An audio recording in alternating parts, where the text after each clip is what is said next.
And it is time for Dr. Robert A. Heineman, Political Science Professor Emeritus. It's Friday, just after 8:30. Good morning, Doc. Good morning to you, Brian. Let's start out with the police. Well, I think what we have to look at here, first of all, Brian, is the conditions we're in at this particular point in the early summer, late spring. And we're in a situation where people have been locked down in places like New York City and plenty of other places around the country. And you've got a lot of young people with their hormones raging, and there's nothing for them to do. They can't go to school. They're out of school. They're out of college. And their sports programs, recreational programs have all been closed. So you've got a lot of people very unhappy at this point in time. And the opportunity for this to ignite these kinds of street demonstrations and such, I think, is very high. It's a very volatile situation. And then along comes a situation like we had in Minneapolis, gives them a sort of a spark to ignite this, and we get a lot of protests, most of which are peaceful. I don't think there's any question about that, but again, I don't think there's any question but what organized groups, especially this Antifa, have exploited these concerns and basically have used organized violence to try to basically increase the opportunity for confrontations with the police and just cause all kinds of destruction if they can. I mean, they're very nasty people, and you're dealing with a situation in which the police forces in this country are just not equipped to handle these huge crowds and especially dedicated perpetrators of violence. I mean, and that's what these people are. And again, I have stories, and I would guess a number of our audience have stories of being involved in peaceful protests of one sort or another, and cars pull up, guys pile out with sledgehammers and pipes and things and just start tearing cars up and buildings. Throwing bricks, Dr. Heineman. There's been stories from across the country that piles of bricks have been placed down and then other people show up and throw them. Right, and my understanding is over in Buffalo, day before yesterday, a fellow got everybody worked up and then walked out leaving bags of rocks handy for them to throw. So, I mean, these are planned, organized efforts, and Antifa is notorious for its ability to maximize these situations and cause as much violence as they can. And it's really it's very sad. And as I say, a lot of these protesters, I mean, you got, again, a lot of people and there's nothing else going on, go down and hold a march, be concerned. But the other side of it is then the police and the mistreatment of the police in these kinds of situations. And as you know, a number of police have been shot. I think 2 or 3 have been killed all across the country at this point. But the facts, the idea that somehow the police are engaged in rampant brutality across the country is just totally misleading. We're in a situation in this day and age, of course, where people are frightened. They're frightened of the virus. And then you get these stories of police brutality of one sort or another. You begin to think that that's the way it is across the country, when it really isn't by any means. Can I stop you there, Dr. Heineman? I have a cousin who lives in the UK, and she messaged me on Facebook that, it must be scary to live in America right now with all the police brutality. That's what they see in the media over there. Yeah, exactly. And a lot of people here. Of course, there are a lot of people here, too, that for one reason or another don't like the police, and a lot of this comes out of the classrooms. There's no question about it. But, in terms of facts, the one article I have here, which is, I think, from 2017, the fellow was quoting the statistics in New York City. In New York City in 2015, with 8.2 million people and 35,000 police, answering, something like 66,000 calls of one sort or another. Now that's 8.2 million people, 35,000 police, armed, of course, carrying guns. They were involved in 23 shootings, of which 8 people were killed by the police. And of the 8 people, 5 of them were carrying weapons. No, 6 of them were carrying weapons, and 2 of them were violently attacking the police. So that's 8 people in 2015 killed by the police in New York City out of, 8.2 million people. And it appears pretty clear the police had a justification. They had to defend themselves in these situations. Now, I don't know how many were white. I don't know how many were black. But, now it's true. The New York City police are well-trained, and they handle themselves generally very well. But the facts are, that's pretty clear. The idea that you're going to run into a lot of police brutality in New York City, it seems to me as, it's just a myth, and it's a myth that tries to spread fear and hatred of the police, which is just very, very unfortunate. Bratton, who was the police commissioner under Giuliani for a while, Giuliani, of course, fired him because Bratton got quite a bit more publicity than Giuliani did. But he was very effective in bringing down the crime rate in New York City. And then he moved to Los Angeles and was very effective there, too. And that's because he had the police go into the communities, work with the communities, and become part of the neighborhoods. And it seems to me that's the direction you go. Now, there's no question that, you get bad cops. But the idea that there are that many of them out there, I think, is really quite misleading. Talking to Dr. Robert A. Heineman, political science professor emeritus, Alfred University. Dr. Heineman, let's talk about General Mattis. Here's what some of the Twitter feeds are saying. From CNN's Twitter feed, Republican senators shrug off Mattis's criticism of Trump. From Politico, their Twitter, Mattis drives wedge between Trump and Republicans. From NBC, stunning, powerful, overdue. Romney and Murkowski praise Mattis's stinging rebuke of Trump. But from Kayleigh McEnany, Trump's press secretary, it says, former Secretary Mattis's article is little more than a self-promotional stunt to appease the D.C. elite. So who's right there, Dr. Heineman? Well, I think it definitely is part of the D.C. elite. I don't think there's a question about it.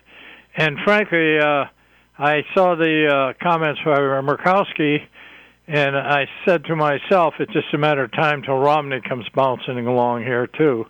And apparently he has now raising questions and doubts and things of that sort. Now, the thing you have to understand about Murkowski is she was beaten in the Republican primary in Alaska when she ran.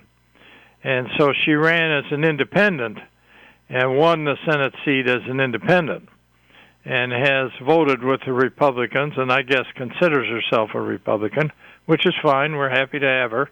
I believe her father was Senator Stevens, who had to step down, who was indicted and really was treated quite unfairly, and the charges against him were eventually overturned. But he was a very powerful senator. And I think she's his daughter, but I'm not sure. But at any rate, she's clearly an independent, and she certainly doesn't have any tied allegiance to any kind of political Republican organization. That she's part of the Republican elite in whatever in New York area, in Washington, D.C., I'm not so sure about that. But certainly Mattis is, and some of these others like George Will and some of these others that, they're just sort of parasites on the federal government and agencies and the press. If I could stop you there, how is George Will a parasite? Explain that to our audience, Dr. Heineman. Well, he's spent his time working with Washington Post and working with media figures of one sort or another. That's how he makes his living, the way I understand it. He certainly doesn't do anything else, as far as I can tell. He writes a book here and there and tries very much to be a solid conservative, but he's his last book, which is about a 400 or 500 page book, covers sort of the basic policy history up until recently, and then the last quarter of the book he spends his time saying why he's an atheist and why people should actually be atheists. So there you go. If that's conservative you want, why, go get him, George.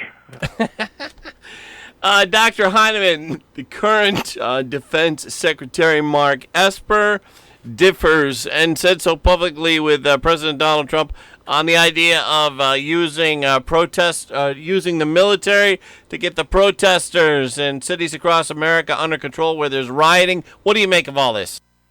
Well, I think Esper is on the right track there. I don't think anybody wants the U.S. military to be firing on U.S. civilians. And not that they would, but there's always that danger.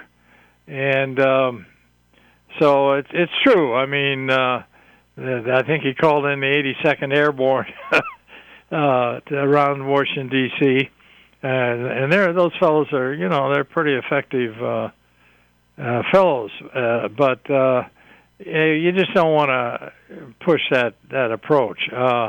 Years ago, as you know, in integrating Little Rock school system, Eisenhower brought in, it was 101st there, I think, Airborne, to move these black kids into school. But he also nationalized, I believe it was the National Guard from Kentucky. It wasn't the National Guard from Arkansas. So, the National Guard is available, and states can certainly use it,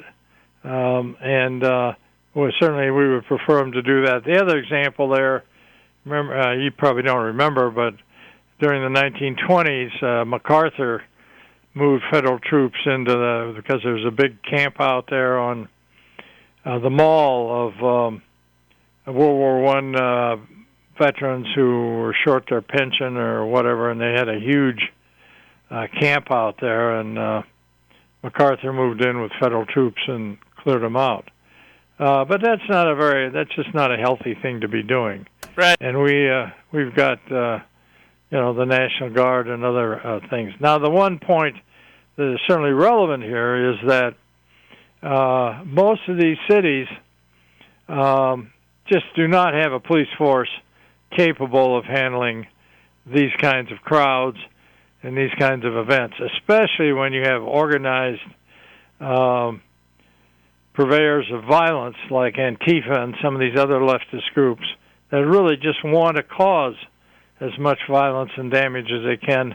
A few years ago, one of my friends looked at the Rochester Police Department, and I think he concluded that on any given shift up there were I think there were 127 policemen to police the city of Rochester.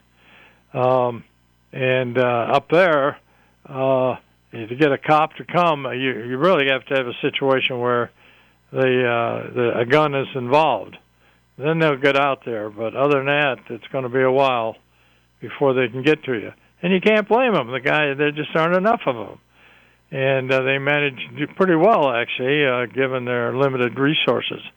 And Rochester is not the only example. All over the country, these city and urban police forces have been cut back, and so they're vulnerable. And Antifa really is, targets these areas. Now, another aspect of the whole Antifa approach, which you might look at, is, of course, George Soros's group, which I think Antifa is tied to. That's correct. The Open, what is it? The Open Society Foundation. That's one of those. Yes, it's one of those organizations. Poured money into the DA's race in Philadelphia and elected the district attorney. Now, how much prosecution are you going to get in Philadelphia from this guy with these guys in the streets tearing things up? I mean, and the same in Rochester. The Soros people poured money into the candidate running against Dorley, and Dorley, of course, won. But nonetheless, they've been going around the country financing these district attorney races, these prosecutors. So they got prosecutors, and I'm thinking last I saw something like 5 cities or so that are basically funded by the Soros people. So if you want to go out and have a good time looting for fun and profit, why, those would be the places you'd want to go to.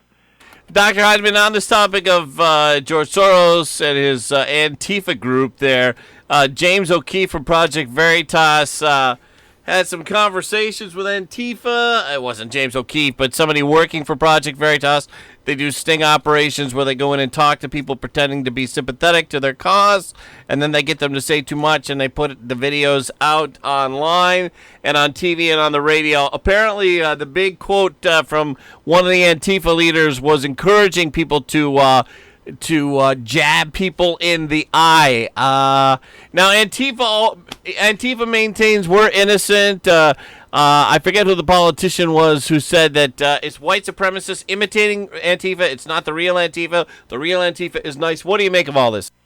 Well, I think that's a typical liberal, and I wouldn't even accuse the liberals of this. I would say it's a typical leftist approach to try to distract and argue, well, no, there's white supremacists, Aryan racists, etc., out there, which there may be. Don't get me wrong there. But what we're dealing with here is pretty clearly an organized effort to exploit these peaceful protests and turn them into violent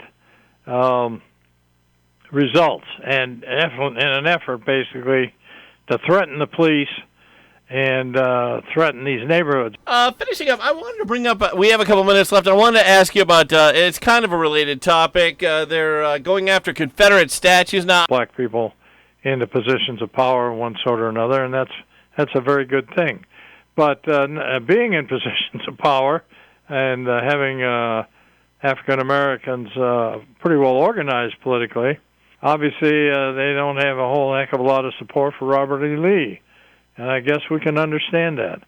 So I'm saying, fellas, you lost the Civil War there, and that's over. And you want to fly Confederate flags and that sort of thing. That's fine if you want to do it on your trailer or your truck or a house or whatever, but the public has every right to say, hey, that's enough of that. We're not, we won the Civil War, and it's time to put an end to this sort of thing. So I don't really have any problem with it. All righty. Dr. Robert A. Heineman, Political Science Professor Emeritus, Alfred University. Thank you for joining us today. Try to keep things cool and calm if you can, Brian.